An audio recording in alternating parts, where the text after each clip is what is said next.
Pemirsa, diduga ribut soal urusan harta warisan. Seorang nenek di Pau-Pau dianiaya poluan. Sementara di Jambi, petugas menemukan seorang kakek disekap dan dianiaya karena urusan hutang piutang.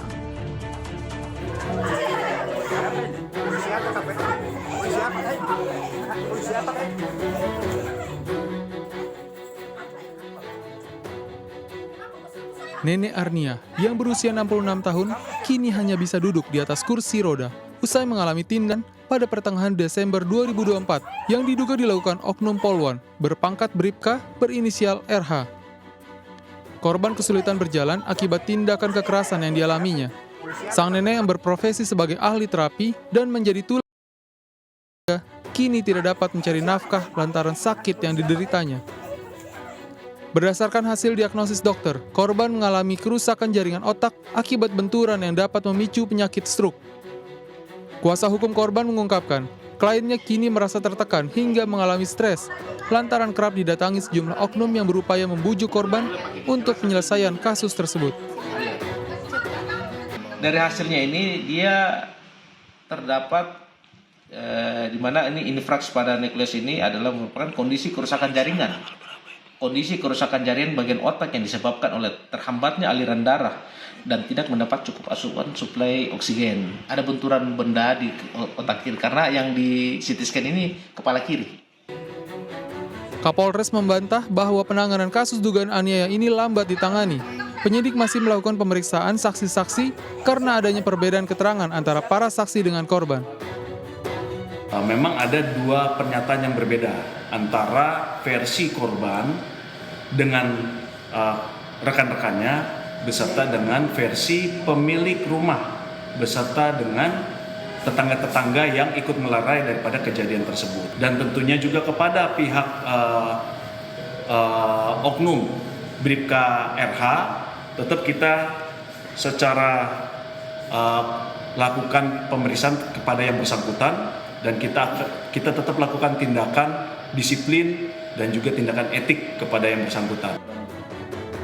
Sebelumnya, keributan antara poluan dengan korban sempat direkam suami korban hingga videonya viral di media sosial. Dalam video tersebut, terlihat Bribka RH berbicara dengan nada tinggi, bahkan sempat melakukan kontak fisik saat merebut ponsel milik anak korban yang sempat merekam tindakan penganiayaan. Bribka RH akhirnya berhasil menghapus beberapa rekaman video dugaan kekerasan tersebut. Keributan dipicu Bribka RH yang tidak memiliki hubungan kekeluargaan ikut mencampuri urusan harta warisan keluarga korban. Dari kota Bau-Bau, Sulawesi Tenggara, Andi Eba melaporkan.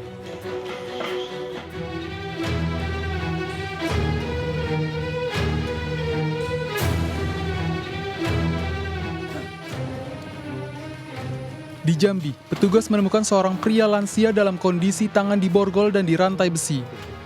Dari dalam rumah, kakek 65 tahun ini diculik dan disandra pasangan suami istri, Ambo Upe dan istrinya, Sabgestiatu Sentia. Korban mengaku sudah disekap selama 4 hari dan dianiaya menggunakan martir serta api lilin. Dugaan sementara, sang kakek menjadi korban penculikan, penyekapan, dan pemerasan. Pasalnya, para pelaku yang berjumlah 4 orang sempat menghubungi keluarga korban dan meminta uang tebusan 5 juta rupiah. Jika tidak dipenuhi, pelaku mengancam akan membawa korban ke Lampung. Tak butuh waktu lama, polisi berhasil membekuk pasangan suami istri dan memburu 2 pelaku lainnya. Polisi juga menyita sejumlah barang bukti, termasuk mobil, airsoft gun, palu, dan 2 buah borgol.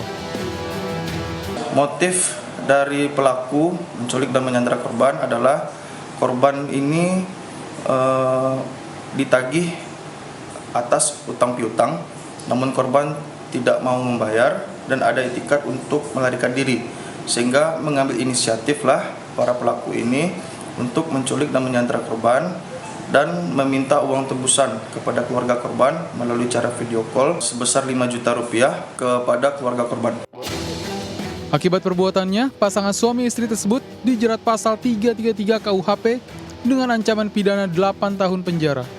Dari Kabupaten Muaro Jambi, Provinsi Jambi, Haisun Hafiz melaporkan.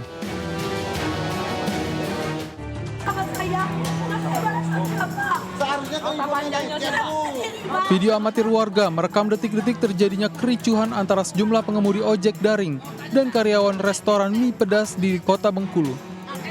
Awalnya, seorang karyawati dan seorang pengemudi ojek daring terlibat adu mulut.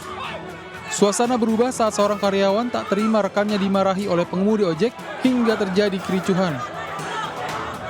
Bahkan pengemudi ojek daring lainnya sempat mengejar karyawan restoran tersebut hingga terjadi saling dorong. Namun kericuhan ini tak berlangsung lama setelah pengemudi ojek lainnya melerai kericuhan tersebut. Dari keterangan pihak restoran, kericuhan terjadi hanya karena kesalahpahaman soal antrian. Pengemudi ojek daring yang mengantri pesanan tak sabar.